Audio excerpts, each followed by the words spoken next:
आज इस वीडियो में हम एक क्वेश्चन डिस्कस करेंगे जो बोर्ड एग्जाम के लिए बहुत इम्पोर्टेंट है।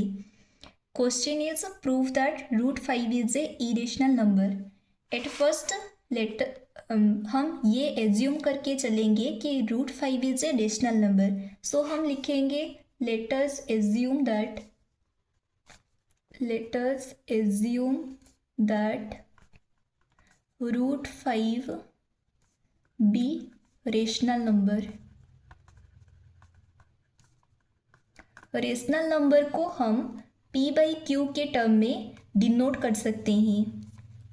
रेशनल नंबर को हम p बाई क्यू के टर्म में डिनोट कर सकते हैं। Where p and q are co prime integer. हम ये लिखेंगे कि where p and q are co prime integer. Here co-prime integer means which have only one factor, that is 1. इसका मतलब है ऐसा दो नंबर है जिसमें ओनली वन ही कॉमन फैक्टर है।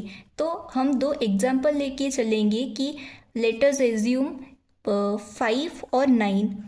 5 को हम किस केस में डिवाइड कर सकते हैं, तो 1 और 5 में, और 9 को 1, 3 और 9 में डिवाइड कर सकते हैं। तो इन दोनों में क्या क्या कॉमन इन दोनों में क्या कॉमन है, तो 1 कॉमन है, तो 1 को हम कॉमन फैक्टर, तो ये जो 5 और 9 है इसको हम को प्राइम इंटीजर के रूप में मान सकते हैं।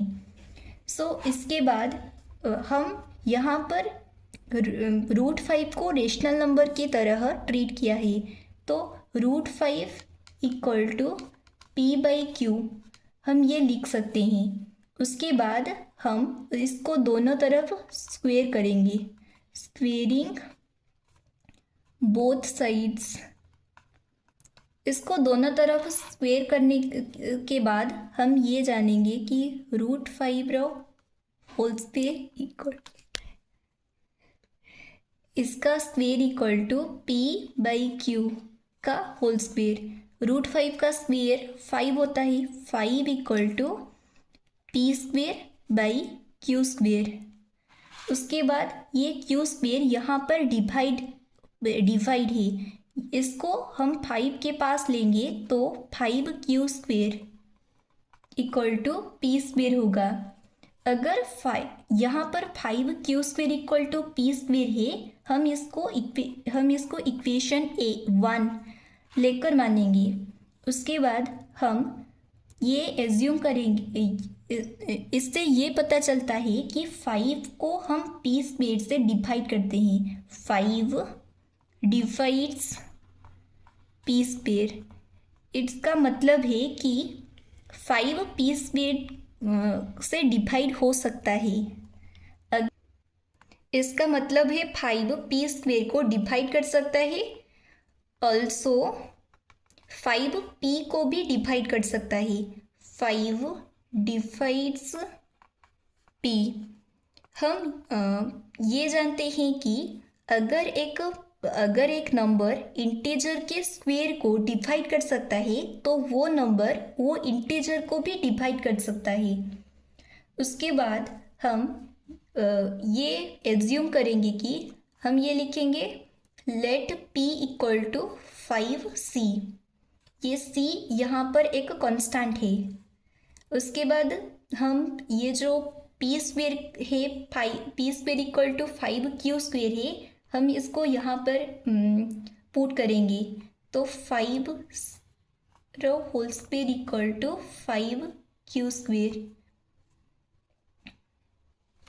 उसके बाद 5 का square 25c square equal to 5q square. यहाँ 5c square equal to q square आया। यहाँ पर 5 divides q square, 5 q square को डिवाइड कर सकता है, तो हम लिखेंगे 5 divides q square. So also 5 divides q। सो यहाँ पर हम ये इसको इक्वेशन 1 और इसको ये इक्वेशन 2 और इसको इक्वेशन 3 लेंगे। ये दोनों इक्वेशन से हमको ये पता चलता है कि 5 divides p and 5 divides q। तो 5 both divides p and q। 5 divides p both, 5 is the combo p and q। तो हम p एंड q को को प्राइम इंटीजर की तरह ट्रीट किया था। को प्राइम इंटीजर का मतलब मैं क्या समझाया था कि इसका दोनों का कॉमन फैक्टर सिर्फ 1 ही हो सकता है।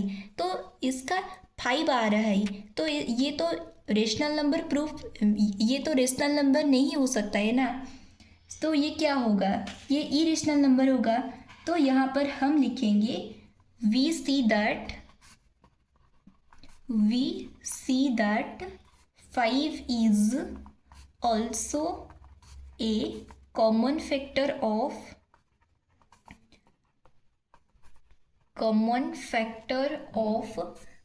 p and q। So it is not a co-prime integer. इसका मतलब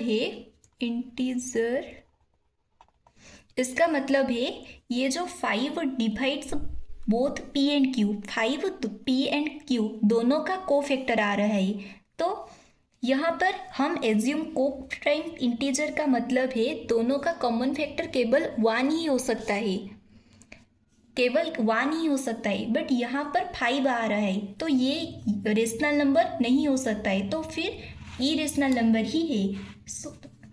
तो हम यहाँ पर लिखेंगे कि thus our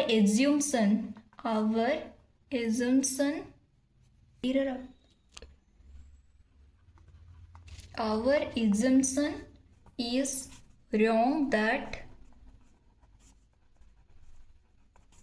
root 5 is rational। So it is irrational number।